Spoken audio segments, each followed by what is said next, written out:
திராவிட முன்னேற்ற கழகம் 5 ஆண்டு காலம் நிறைவு செய்கின்ற பொழுது 5,38,000 கோடி கடன் வாங்கப்பட்டிருக்கிறது. கடந்த ஆண்டு பத்திரிகையில் பார்த்திருப்பீங்க, இந்தியாவிலேயே கடன் வாங்குவதில் முதல் மாநிலம் தமிழ்நாடு.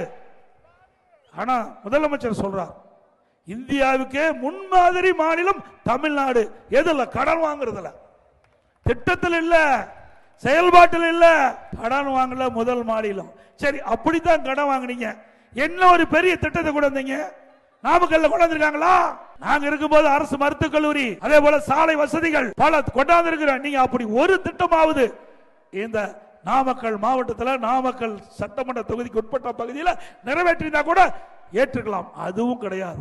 அதே போல 2020-21 நிதிநிலை பார்க்கின்ற பொழுது அப்பொழுது வந்த வருவாயை விட 2024-25 ஆண்டு வந்த வருவாய் 1,36,000 கோடி கூடுதலா வந்திருக்குது.